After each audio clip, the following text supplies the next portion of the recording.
नमस्कार, मैं एडवोकेट नरेंद्र आपका स्वागत करता हूं आपके अपने चैनल लीगल बोल में। दोस्तों, भारत में चेक बाउंस हो जाना अपराध की श्रेणी में आता है, जिसके लिए बैंक तो पेनल्टी लगाएगा ही, साथ में आपराधिक मुकदमा भी चलाया जा सकता है और आरोपी को जुर्माने के साथ साथ जेल भी की जा सकती है। हालांकि ऑनलाइन ट्रांजैक्शन का युग है और ज्यादातर लेन देन ऑनलाइन करना ही कन्वीनियंट समझा जाता है। इसके बावजूद आज भी लोगों के बीच चेक को लेकर विश्वास बरकरार है और आज भी चेक से पेमेंट करना लीगली सेफ माना जाता है। लेकिन कई बार कुछ गलतियों की वजह से चेक डिसऑनर हो जाता है और चेक पर मेंशन किया गया अमाउंट चेक होल्डर को नहीं मिल पाता।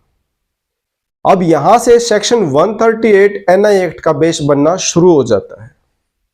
इस एक्ट के अकॉर्डिंग चेक बाउंस को अपराध माना गया है, लेकिन कुछ कंडीशन के साथ।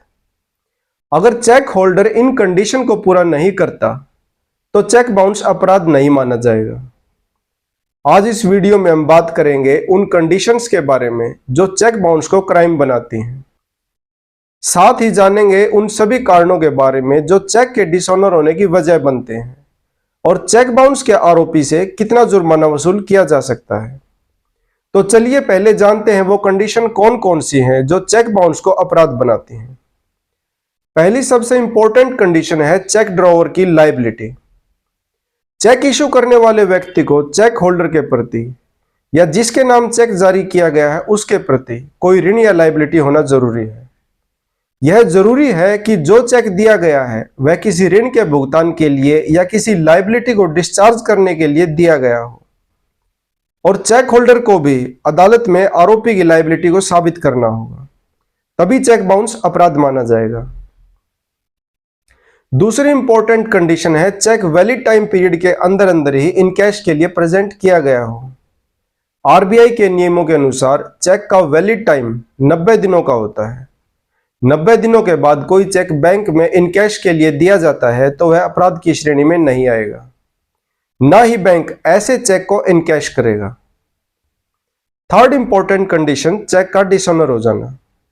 चेक को जब इनकैशमेंट के लिए प्रेजेंट किया जाता है और चेक में लिखी गई धनराशि चेक जारी करने वाले व्यक्ति के अकाउंट में मौजूद धनराशि से ज्यादा है तो इनसफिशिएंट फंड्स के कारण चेक बाउंस हो जाता है। इसके अलावा चेक बाउंस होने के और भी कारण हो सकते हैं, जिनके बारे में मैं वीडियो में आगे बताऊंगा। फोर्थ कंडीशन है चेक बाउंस हो जाने की तारीख से 30 दिनों के अंदर चेक जारी करने वाले व्यक्ति को डिमांड नोटिस भेज दिया जाना चाहिए। यह ध्यान रहे नोटिस रिटर्न में दिया गया हो। फिफ्थ कंडीशन, डिमांड नोटिस मिलने के 15 दिनों के भीतर चेक ड्रॉवर पेमेंट करने में नाकाम रहता है तो चेक होल्डर उसके खिलाफ अदालत में क्रिमिनल कंप्लेंट फाइल कर सकता है। क्रिमिनल कंप्लेंट फाइल हो जाने के बाद इस एक्ट के सेक्शन 139 के अनुसार अदालत यह प्रिज्यूम करती है कि यह चेक शिकायतकर्ता ने किसी ऋण के भुगतान के लिए या किसी लायबिलिटी को डिस्चार्ज करने के लिए आरोपी से लिया था। ट्रायल के दौरान अगर आरोपी अदालत की इस प्रिजम्पशन को रिबट नहीं कर पाता, उस पर लगाए गए आरोपों का खंडन नहीं कर पाता, तो उसे जेल भी जाना पड़ सकता है और जुर्माना भी देना पड़ सकता है।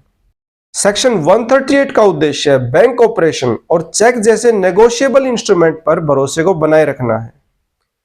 अब बात करते हैं चेक बाउंस होने के कारणों के बारे में। किन किन कारणों से चेक डिसऑनर हो सकता है? दोस्तों, मैक्सिमम केसेस में चेक बाउंस होने का सबसे बड़ा रीजन फंड इनसफिशिएंसी को लेकर होता है। चेक इशू करने वाले व्यक्ति के अकाउंट में बैलेंस या तो कम होता है या फिर होता ही नहीं।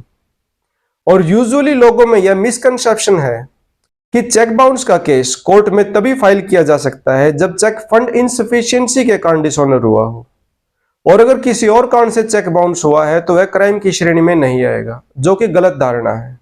चेक डिसऑनर होने का अगला कारण सिग्नेचर का मिसमैच होना भी हो सकता है।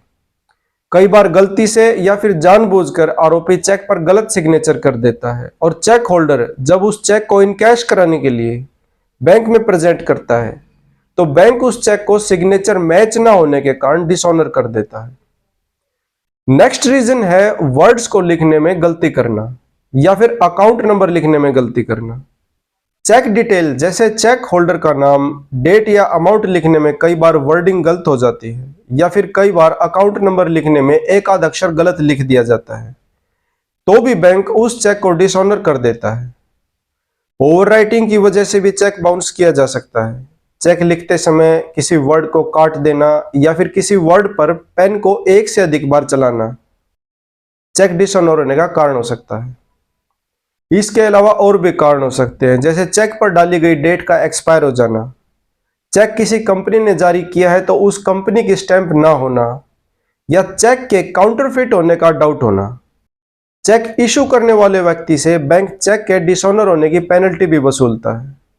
पेनल्टी कितनी होगी यह इस बात पर डिपेंड करता है कि चेक किस कारण से बाउंस हुआ है, लेकिन चेक बाउंस होने को अपराध की कैटेगरी में खड़ा करने के लिए दो बातों का होना जरूरी है।